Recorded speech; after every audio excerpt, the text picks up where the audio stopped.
The governor of New York just announced her new initiative to teach school children media literacy. This will teach students and even teachers to help understand how to spot conspiracy theories and misinformation, disinformation, and online hate. And of course, what this really means is they'll be teaching young people that truth comes from authority, which is the number one lesson taught in public schools. That everything the media reports is true and any deviation in thought is a hateful conspiracy theory. They should be teaching our kids the difference between a primary and secondary source, the different logical fallacies so they could identify manipulations in news articles, like how to spot an appeal to authority. And the kids should be filling out discernment charts. I know and how I know. I think I know and why I think that. I heard and where I can look. Well, I created a fake newspaper and our students have been doing just that. They're identifying the different type of sources cited or not cited in the news articles, scanning the news articles for logical fallacies, and filling out discernment charts based on that sourcing. Because I'm pretty sure Governor Whitner's part of a conspiracy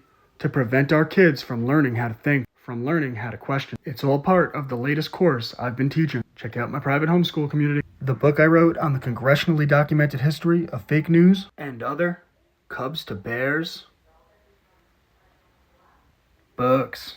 The way media literacy is taught in schools gets to the crux of how generation after generation of American has been indoctrinated.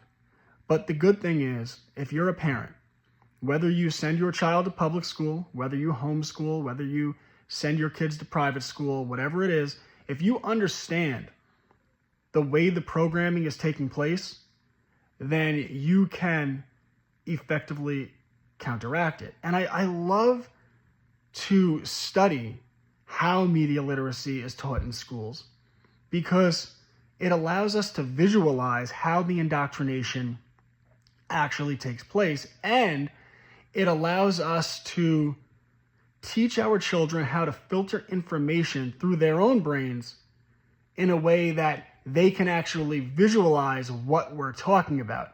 It's a great mental exercise. It's a great way to see how Americans have been indoctrinated.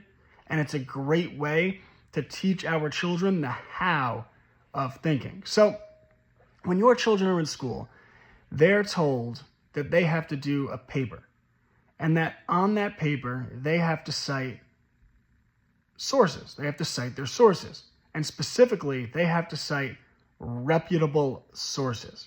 But what is a reputable source? Now, according to the school system, what they're going to be teaching in this media literacy course, and what public schools all over America have taught with the citing of sources and papers, is that a reputable source is an established newspaper, an established news organization. So if your child were to cite CNN, that would be a reputable source. If your child were to cite the New York Times or the Washington Post, those would be reputable sources. The next thing they're told is they should cross-reference their sourcing. So if the New York Times makes a claim, and then they can show that the Washington Post also makes that claim, the Los Angeles Times also makes that claim, then it is a valid claim to cross-reference their sources. And the last thing they will teach your children to look for, to protect them from being fooled by conspiracy theories and hate, is the claim backed by an authoritative source? So we have the reputable source and the authoritative source. Now, I'm going to give you an example, and we're going to see how this ties all together. When Hillary Clinton was running for president of the United States, we had the DNC email leaks, which of course were the emails of the Democratic National Convention and Hillary Clinton were obtained by Julian Assange and WikiLeaks. And of course, these emails were very damaging to the Democratic Party at the time and the Clinton campaign. And they didn't want to address the actual content of the emails. So they had to refocus public attention. How did they do that? They made the issue not about the content of the actual emails, but how the emails were obtained. They claimed that the emails were hacked by a country that we're not supposed to name in the Far East, where the Bolshevik Revolution took place. That this country hacked the emails and they were trying to interfere with the competition, we'll call it, between Hillary Clinton and Donald Trump in 2016. Now, the media got behind this claim, and the media reported that 17 different intelligence agencies confirmed that that country in the Far East did in fact do what Hillary Clinton accused them of doing. And this would be the narrative from 2015, 2016, right? 2017, 2018. They repeated this line again and again and again. And the media said that 17 different intelligence agencies confirmed that this country in the Far East did in fact hack the DNC and give those emails to Julian Assange and WikiLeaks. And this was reported by the New York Times. This was reported by the Washington Post. And we're talking about the FBI, the CIA, the NSA, and 17 total different intelligence agencies. Now, by every metric that students are taught about sourcing in the public school system, this story is true. This is how you brainwash half a country or 75% of a country to believe not just this topic, but all topics, right? This is how you get them to comply with the shutting down of an entire country because, one 3-letter agency says there's something scary happening, right? Because it checks all the boxes. Reputable sources, the New York Times, cross-referencing Washington Post, Los Angeles Times, every major news publication, and then authoritative sources, the CIA, the FBI. Well, as it turns out, we would later find out, and I was all over this at the time, so I kind of knew it at the time, but we would later find out that not only did 17 different agencies have no idea if the story was true, but the FBI, the CIA, the NSA, not one American intelligence agency was ever given access to the DNC servers to analyze them, investigate them, and try to figure out where the hack actually came from. Now, I think I know where it came from, but that's a talk for another day. There was a guy named Matt Couch and myself who did really good work on that issue at the time.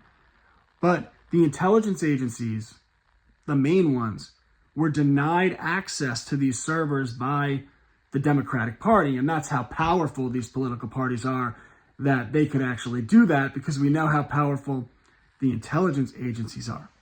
But by our 3 checkpoints, reputable sources, cross-referencing, and authority, people were trained their whole lives to say, wow, look how true that story is. And this is why we have to counteract that programming. And now I'll talk about how to do that.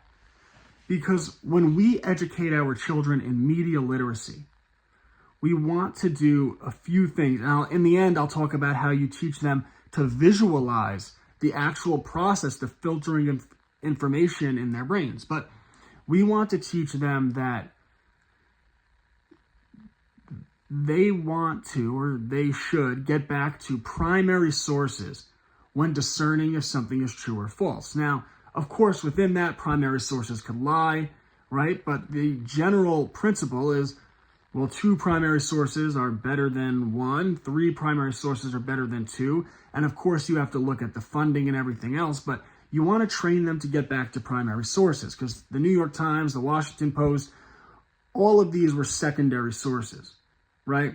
And if you got back to the actual primary source and the FBI, the CIA admitting that they never actually had access to these servers, you would say, wait a second, is there any validity to this story, or was the entire thing political? So we teach our children all about primary sources.